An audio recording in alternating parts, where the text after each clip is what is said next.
Saludos hermanos, bendiciones de nuevo a todos, agradecidos con el Señor que nos permite terminar esta clase de membresía. Esta es la última, son 10, ustedes han tenido paciencia, los que aún han sobrevivido. Hoy vamos a hablar sobre la disciplina de la iglesia, que es parte de la doctrina de la membresía. Y para ello yo voy a leer Mateo capítulo 18, versículo 15 al 22, un texto, una enseñanza de Jesucristo muy puntual. Y dice de la siguiente manera: y si tu hermano peca, ve y repréndelo a solas.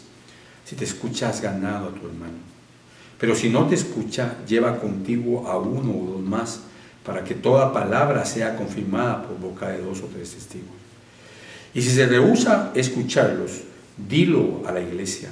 Y si también rehúsa escuchar a la iglesia, sea para ti como el gentil y el recaudador de impuestos. En verdad os digo que todo lo que atéis en la tierra será atado en el cielo, y todo lo que desatéis en la tierra será desatado en el cielo.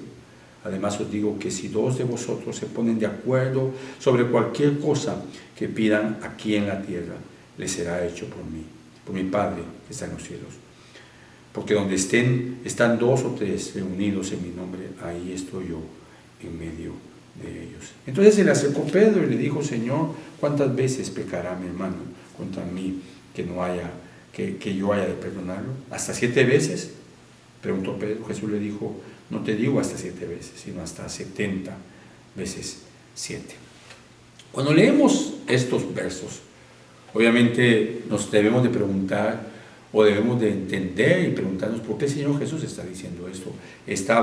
¿Quién mejor que la cabeza de la iglesia, por quien nosotros somos salvos y quien murió por nosotros, para enseñarnos la importancia de la disciplina de la iglesia? Y hoy vamos a hablar precisamente de esto.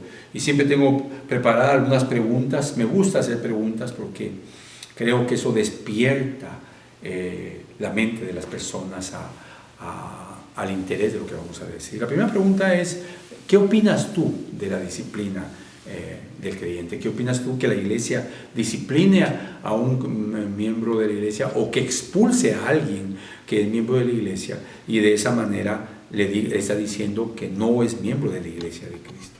Puede ser que para algunos les va a parecer muy exagerado lo que se va a decir aquí, pero solo te invito y te desafío a que leas puntualmente los textos que estamos usando, porque son los textos lo que dicen ellos. Así que no es muy popular esta doctrina. Otra pregunta: si fueras tú el que va a ser disciplinado, ¿cuál crees que sería tu postura?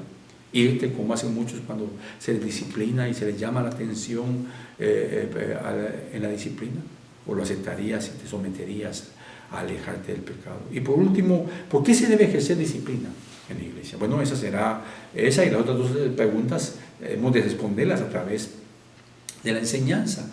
Y el título es la disciplina de la iglesia, pero nuestra verdad es que la disciplina protege la extensión del pecado. Es decir, la disciplina eclesiástica protege que el pecado se siga extendiendo dentro de la iglesia, porque el pecado es como un cáncer en el cuerpo. El cáncer se va extendiendo si no se atiende a tiempo, y si se atiende a tiempo se extirpa y ya no se sigue, en la mayoría de casos, o en muchos casos, difundiendo o creciendo en el cuerpo. Pero si ese cáncer no se atiende a tiempo, el hombre o la mujer morirán, porque el cáncer se va a extender. Así que el pecado es eso, un cáncer, y Dios en su multiforme sabiduría nos enseña que la iglesia debe manejar el pecado con disciplina para extirpar ese pecado. Así que el primer punto que vamos a ver es el propósito de la disciplina.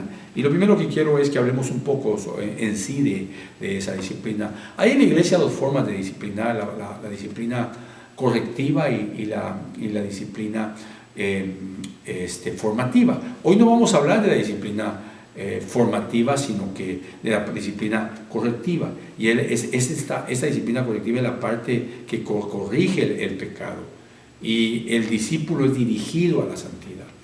Porque en la mayoría de casos cuando se ejerce esta disciplina, y la disciplina comienza con esto que Jesús dice, que Jesús llama a que se haga en lo privado, a que un hermano que se está dando cuenta que otro está en pecado, de discípulo a discípulo, de miembro a miembro, le diga: hermano, deja tu pecado.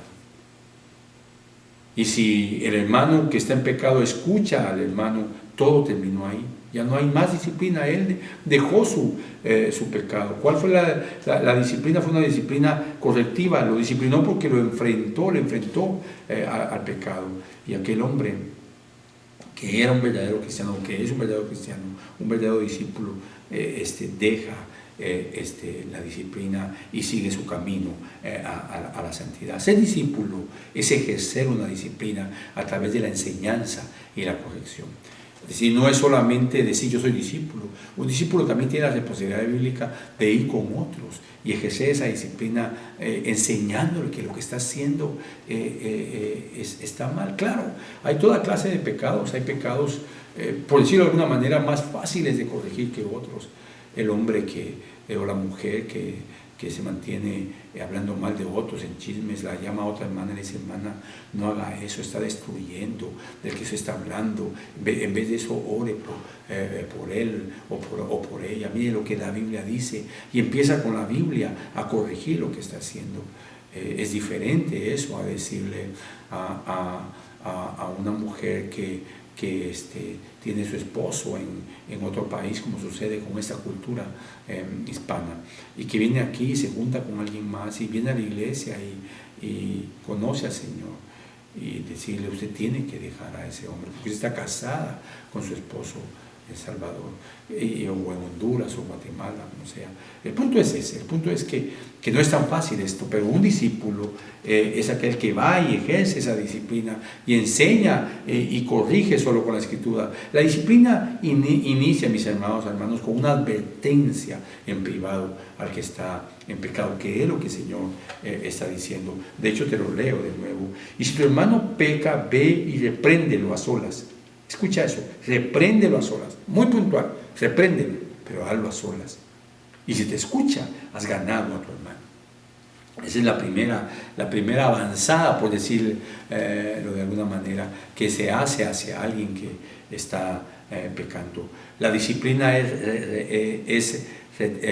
retira, mejor dicho, la membresía y la participación de la cena del Señor si el hombre no hace caso. Todo eso lo hace la disciplina. La disciplina tampoco es prohibir que se asista a oír la palabra del Señor porque alguien ha sido expulsado de la membresía, porque una cosa es ser expulsado de la membresía y otra cosa es ser expulsado de la iglesia en el sentido de que no venga a escuchar más la palabra. Porque lo que queremos es que la gente siga escuchando la palabra. ¿Para qué? Para que se arrepienta. La disciplina solo está diciendo que no puede confirmar la confesión de fe del que se dice cristiano. Porque un hombre que practica el pecado no es cristiano. Primero Juan lo dice en toda su carta, en los 5 capítulos de Primera Juan lo dice. Juan dice cosas como: el que practica el pecado no ha nacido de Dios. Entonces el creyente verdadero no puede mantenerse en una práctica de pecado. Claro que puede pecar, pero no mantenerse en esa práctica de pecado. Entonces empezamos a entender un poco qué es la disciplina. La disciplina correctiva está tratando de extirpar o quitar en los que están pecando voluntariamente, que se alejen del pecado. Si se hace a solas, de una manera, en el primer paso. El segundo paso es que si no escucha y sigue en ese pecado, se hace en boca de 2 testigos, es decir, 3 llegan y abordan a ese hermano que se abordó a solas. Y si no hace caso, entonces se le dice a toda la iglesia, se dice a ese hermano delante de toda la iglesia, para que la iglesia también lo llame o la llame, lo busque, ore por él para que sea parte del pecado. Y si aún así no hace caso, dice Jesús, entonces expúlsalo. Y si se rehúsa a escucharlo, dilo a la iglesia. Y si también se rehúsa a escuchar a la iglesia, sea para ti como gentil y recaudador de impuestos. Es decir, retírale la membresía en el sentido de que tú no eres miembro de la iglesia, aunque las puertas están abiertas. porque tú no eres cristiano. Al decirle no eres miembro de la iglesia, se le está diciendo no eres parte del cuerpo de Cristo, tu confesión de fe es falsa. Entonces, ¿cuál es el propósito de esta disciplina? Bueno, tenemos que leer también 1 Corintios capítulo 5, porque ahí hay un ejemplo de un hombre que le fue retirada la membresía de la iglesia, pero con un propósito no de destruirlo, sino con el propósito de corregirlo. El 1 Corintios capítulo 5, versículo 1 al 7 dice: en efecto se oye que entre vosotros hay inmoralidad, y una inmoralidad tal como no existe ni siquiera entre los gentiles, al extremo de que alguno tiene la mujer de su padre, es decir, era su madrastra. Y os habéis vuelto arrogantes en lugar de haberos entristecido para que el que de entre vosotros ha cometido esta acción fuera expulsado de en medio de vosotros. ¿Qué está diciendo Pablo? Que los corintios no veían eso malo y que lo veían que estaba bien, estaban permitiendo el pecado. Entonces continúa Pablo: pues yo, por mi parte, aunque ausente en cuerpo, pero presente en espíritu, como si estuviera presente, ya he juzgado al que cometió tal acción.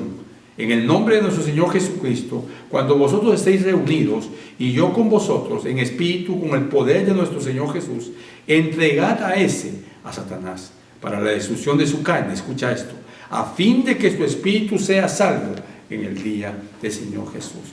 Claro, solo Pablo podía saber por la inspiración del Espíritu Santo que ese hombre que estaba en pecado era un hombre elegido, pero necesitaba ser reprendido para entristecerlo y llevarlo al arrepentimiento, y entonces que él se rindiera a los pies del Señor Jesucristo. Entonces, primero, ¿qué es lo primero que vemos aquí? Primero se trata de exponer el pecado, ya que el pecador trata de esconderlo. Es la primera reacción de Adán. Nosotros necesitamos hacer primero es exponer ese pecado. O mejor dicho, la disciplina intenta exponer el pecado para que el pecador lo deje de esconder. El pecado es un cáncer que se esconde en el cuerpo hasta que nada puede hacer. Es decir, puede destruir completamente a un ser humano, y el pecado destruye al ser humano. En segundo lugar, la disciplina, porque estamos hablando de la disciplina, el propósito de la disciplina, es advertir el juicio venidero si no hay arrepentimiento.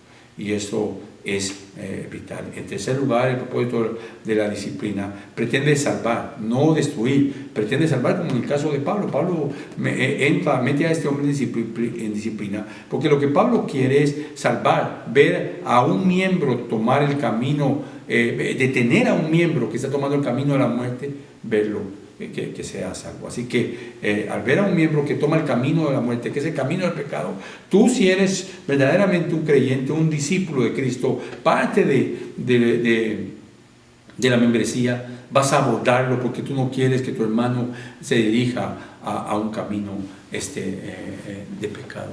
Es como, insisto en ese ejemplo, como el padre y la madre. Una madre no va a querer ver a su hijo caminar hacia las drogas, o caminar hacia una vida disoluta en la perversión sexual, o caminar a una vida de fiestas y de desgastar su tiempo sin estudiar por años, o caminar hacia una vida de delincuencia. O sea, todo eso, un padre o una madre se van a oponer a eso. ¿Por qué no hacerlo tú como creyente si la Biblia nos lo manda? El propósito final es que el expulsado pueda llegar al arrepentimiento. Y precisamente eso sucedió con este hombre del cual estamos hablando. En cuarto lugar, la disciplina eclesial pretende proteger la extensión del pecado. Mis amados hermanos, nosotros no podemos permitir que el pecado o cubrir el pecado. Como soy el esposo lo cubro, o el padre cubre el pecado de mis hijos, como soy la esposa lo cubro. Debemos de buscar a los líderes de la iglesia para que nos ayuden, para que el pecado no se extienda. Porque si hay pecado en tu hogar, se va a extender en tu hogar y va a destruir tu hogar. El pecado siempre termina en eso, destruyendo, porque el pecado es un camino a la muerte. Cuando Adán y Eva pecaron, su camino fue la muerte, pero a ellos los tomó Dios, los disciplinó, y luego ellos, aunque no volvieron a ser el hombre y la mujer perfectos porque ahora habían pecado, pero por la misericordia de Dios y su disciplina y la paciencia de Dios, ellos pudieron retomar su camino agradando al Señor. Quinto, la disciplina pretende mostrar un buen testimonio de Cristo, y eso es importante.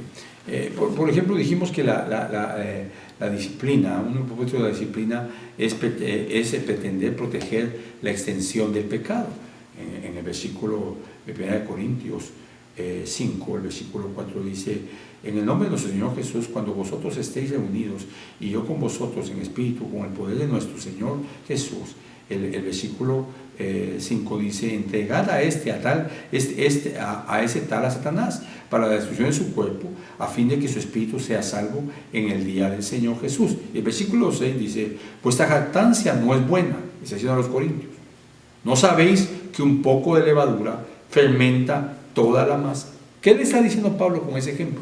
Con esa forma tan peculiar de hablar, con metáfora. Le está diciendo que así como la levadura leuda toda la masa, el pecado va a contaminar toda la iglesia. Por eso los miembros de la iglesia que están en pecado hay que darles una disciplina correctiva para que ese pecado no llegue a toda la iglesia. La disciplina ayuda a preservar las diferencias entre los inconversos y los santos. La disciplina ayuda a mantener un buen testimonio de Cristo en la iglesia.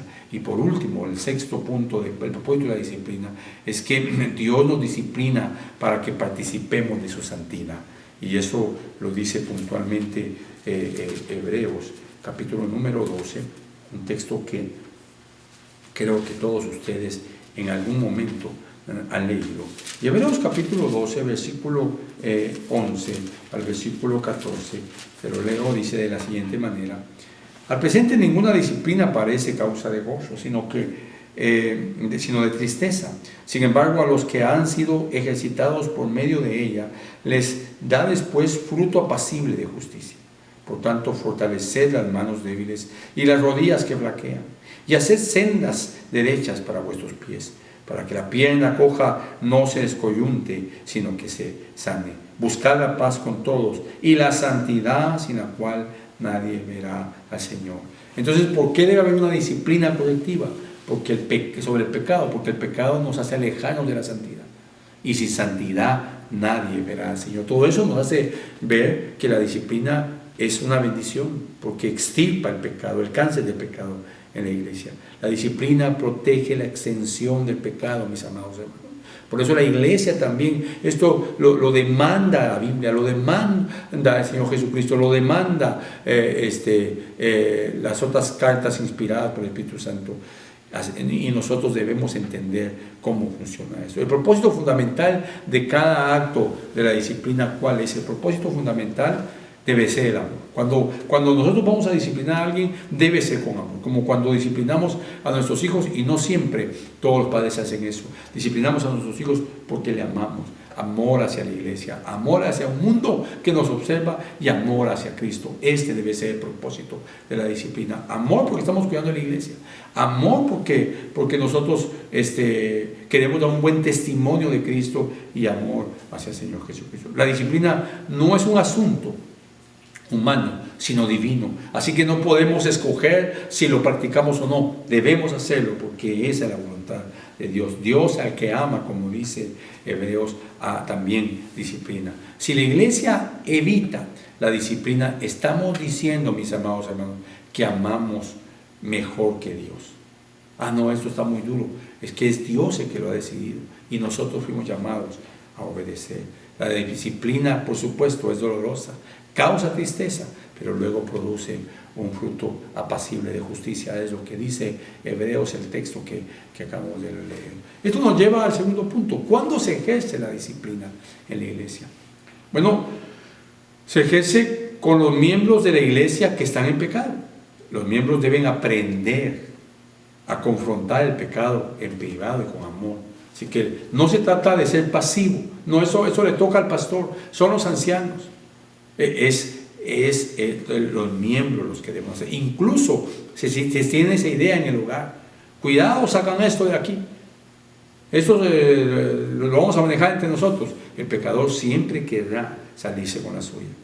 Pero eso no es lo que la Biblia manda, hermanos amados. La Biblia manda que como iglesia debemos extirpar el pecado. Y primero, por supuesto, en privado, con alguien.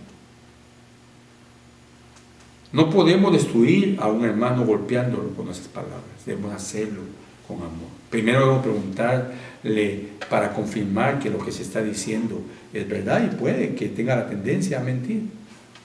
Pero cuando es un esposo el que acusa a una esposa, hay que poner mucha atención. Y cuando hay pruebas, sobre todo, hay que entender esto. La disciplina se reserva para pecados graves también, donde la iglesia no confirma la profesión de fe.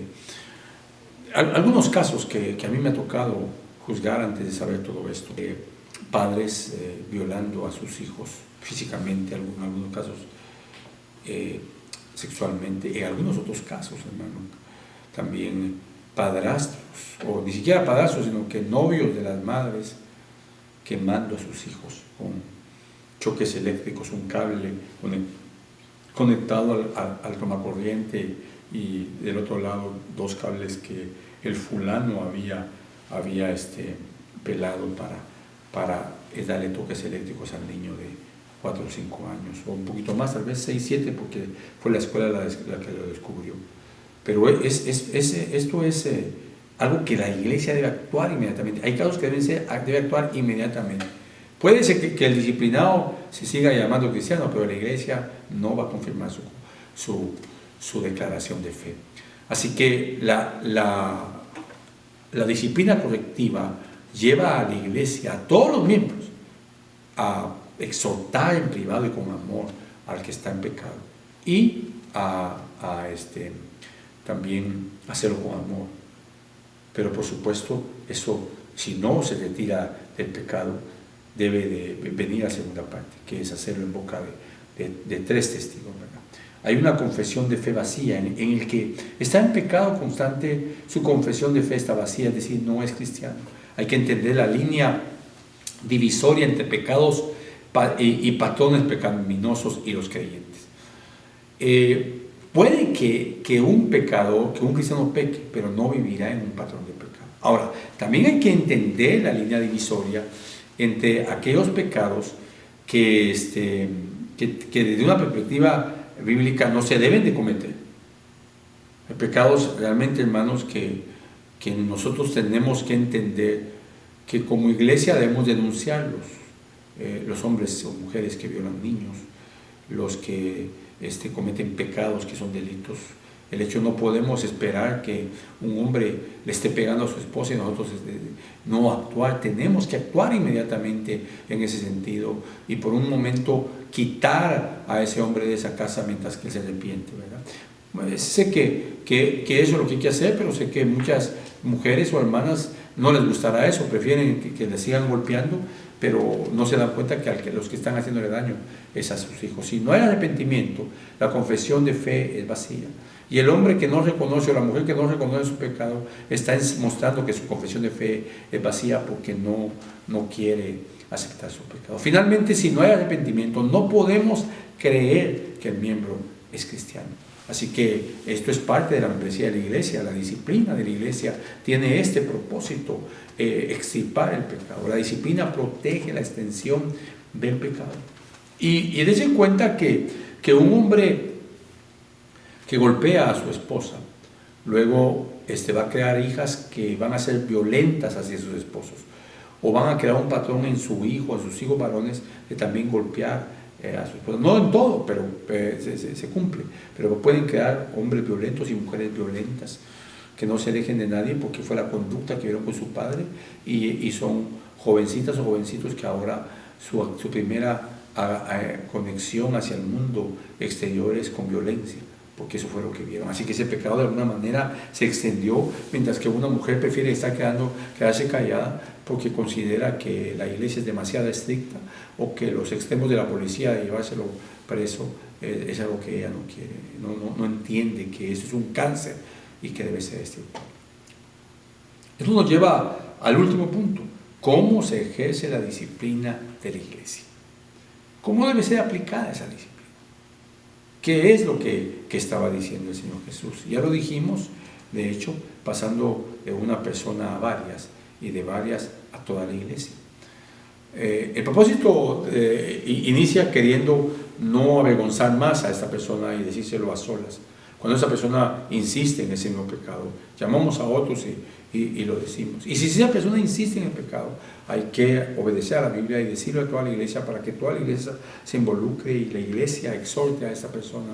Y si aún así no deja el pecado, eso quiere decir que no respeta la autoridad de la Biblia, obviamente no respeta la autoridad de la iglesia, que es bíblica, y por lo tanto hay que quitarle la membresía, es decir, no confirmar más su confesión de fe.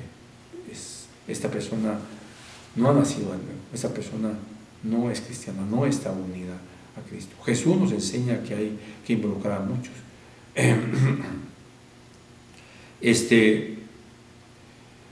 Menos gente involucrada, por supuesto, es mejor. Así que Jesús nos enseña primero que entre menos gente es mejor, pero si no se responde, va a ayudar que toda la iglesia lo sepa. El propósito es conseguir la reconciliación, ese es el propósito. La disciplina de la iglesia lleva como tal conseguir esa reconciliación, que el hombre se arrepienta. Cuando un pecado es muy grave, el proceso debe ser más rápido. Hay pecados serios, hay pecados que requieren una inmediatez o una acción inmediata. También es importante considerar la naturaleza del pecado y del pecador. Si yo leo 1 Tesalonicenses, podemos observar algo que nos agrega o nos da más luz en lo que estamos hablando. 1 de Tesalonicenses, capítulo 5, versículo 14 dice: y os exhortamos, hermanos, a que amonestéis a los indisciplinados. O sea, pero está hablando a todos. Los exhortamos, hermanos, porque uno no puede estar viendo quiénes son todos disciplinados. Por eso es el trabajo de toda la iglesia. A que amonestéis a los indisciplinados. Animéis a los desalentados. Sostengáis a los débiles y seáis pacientes con todo. Así que hay que, digamos, aquí estamos hablando de gente indisciplinada, de gente que posiblemente no oraba, no como todos los días, no leía la Biblia, pero es importante entender que también hay que considerar la naturaleza del pecado. La Biblia demanda a apartarnos de los que andan desordenadamente. Y de nuevo, Pablo a los tesalónicas, como que los tesalónicas tenían esa tendencia a ser menos desordenados. Y el capítulo 3, versículo 6 al 15, yo te lo voy a leer, mira todo lo que dice. Ahora bien, hermanos, os mandamos en el nombre de nuestro Señor Jesucristo, que os apartéis de todo hermano que anda desordenadamente, y no según la doctrina que recibiste de nosotros. Ahora, escuche esto, Pablo le llama hermanos a los que andan desordenadamente. Eso quiere decir que también existe la posibilidad de que muchos hermanos anden desordenadamente, y por eso la disciplina de la iglesia, esa reprensión, los va a hacer regresar. Pues vosotros mismos, sigue Pablo, sabéis cómo debéis seguir nuestro ejemplo, porque no obramos de manera indisciplinada entre vosotros, ni comimos de balde el pan de nadie, sino con trabajo y fatiga trabajamos día y noche, a fin de no ser carga a ninguno de vosotros. O sea que cuando está hablando de ser desordenados, de los hermanos de Tesalónica, eran hermanos que no trabajaban y que andaban comiendo en las casas, y como los hermanos los cristianos de esa época eran más hospitalarios que los de ahora, ellos daban de comer aún a los que no trabajaban. Y eso es lo que Pablo también está señalando, no porque no tengamos derecho a ello, dice Pablo, es decir, de recibir un sueldo, sino para ofrecernos como modelo a vosotros, a fin de que sigáis nuestro ejemplo. Porque aun cuando estábamos con vosotros, os ordenamos esto: si alguno no quiere trabajar, que tampoco coma. Está corrigiendo a los desordenados. ¿Cuál era el pecado? No trabajaban, pero sí querían comer. Porque oímos que algunos entre vosotros andan desordenadamente sin trabajar, pero andan metiéndose en todo. O sea que también hay que tener cuidado con andarse metiendo en todo lo que no nos llaman, ¿verdad? A tales personas les ordenamos y exhortamos en el Señor Jesucristo que trabajando tranquilamente coman su propio pan. Pero date cuenta que a estos hermanos que no trabajaban y eran unos haraganes, pero andaban metidos en las casas comiendo, fueron arrepentidos públicamente, porque ahora Pablo los reprende en la carta, y todos nos hemos enterado durante 2000 años de la reprensión. Pero vosotros, hermanos, no os canséis de hacer el bien. Y si alguno no obedece nuestra enseñanza en esta carta, señalad al tal y no os asociéis con él para que se avergüence. O sea, le estaban retirando la membresía por no obedecer, por no arrepentirse. Porque esto hubiera contaminado a que más gente siguiera viviendo así. Y el 15 dice, y sin embargo, no los tengáis por enemigos, sino amonestarlos como a un hermano. En otras palabras, no les quiten el habla, pero sí su comunión cercana. Y ahí termina Pablo de explicar eso. Entonces, ¿qué estamos diciendo? Estamos diciendo que cómo debe ser aplicada la disciplina. Pablo nos está enseñando cómo se aplica. ¿En qué momento tiene lugar la restauración? Cuando hay un arrepentimiento. Y el arrepentimiento es obvio. Tampoco cuando una persona se arrepiente necesita meses o semanas para ser restaurado. Es inmediatamente. Arrepentirse es blanco o negro. Es decir, si el que ha abandonado a su esposa se arrepiente, habrá que regrese con ella. Es blanco o negro. Entonces, cuando lo restituimos, cuando vemos que deja a la mujer que no es su esposa y regresa con su esposa, ahí se ha arrepentido. A veces es gris, como las personas atrapadas en un ciclo de adicción. Puede ser que la persona se arrepienta hoy, y por eso muchas veces el arrepentimiento puede ser gris en el sentido de que, como está en un ciclo por ejemplo, de drogas o un ciclo de licor, necesitará un tiempo, ya sea que Dios haga un milagro progresivo o un milagro inmediato, o que Dios lo ayude a través de la ciencia médica. Pero es importante entender eso. A veces el arrepentimiento es blanco o negro, o a veces el arrepentimiento es gris, como las personas atrapadas en un ciclo de adicción. Cuando una persona ha sido restaurada, no debe de durar un periodo de prueba tan largo. O sea, no debe tener un periodo de prueba, porque el arrepentimiento es evidente en estas cosas que estamos hablando. La congregación debe perdonar públicamente. Lo leemos en muchos pasajes. Tal vez voy a leer uno solo porque el tiempo me ha avanzado. Este es un tema bastante complejo, pero Juan capítulo 20, versículo 21, mira lo que dice. Jesús entonces les dijo otra vez: pasa a vosotros, como el Padre me ha enviado, así también yo os envío. Después de decir esto, sopló sobre ellos y les dijo: recibid el Espíritu Santo. Y luego les dijo: a quien perdonéis los pecados, estos les son perdonados, y a quien retengáis los pecados, estos les son retenidos. Es decir, el perdón es inmediato. La congregación debe perdonar públicamente a aquellos que han pecado. La disciplina, hermano, protege la extensión del pecado. Entonces, resumiendo lo que hemos dicho, hoy en la disciplina de la iglesia hemos tocado 3 puntos. Explicamos cuál es el propósito de la disciplina, y esta disciplina tiene el propósito de extirpar el pecado. ¿Y por qué? Porque si no se extirpa el pecado, va a contaminar a toda la iglesia. Esta disciplina, nos preguntamos cuándo se ejerce en la iglesia, y esa debe ser ejercida en el momento que un miembro se da cuenta que otro miembro cercano a él está en pecado. En ese momento el miembro va y habla a solas con esa persona para reprenderlo y advertirle que se retire del pecado, porque va camino a la muerte. Si no obedece, debe de llamar a 2 hermanos más y hacerlo en boca de 2 testigos y 3, y volverlo a reprender, que se aleje del pecado.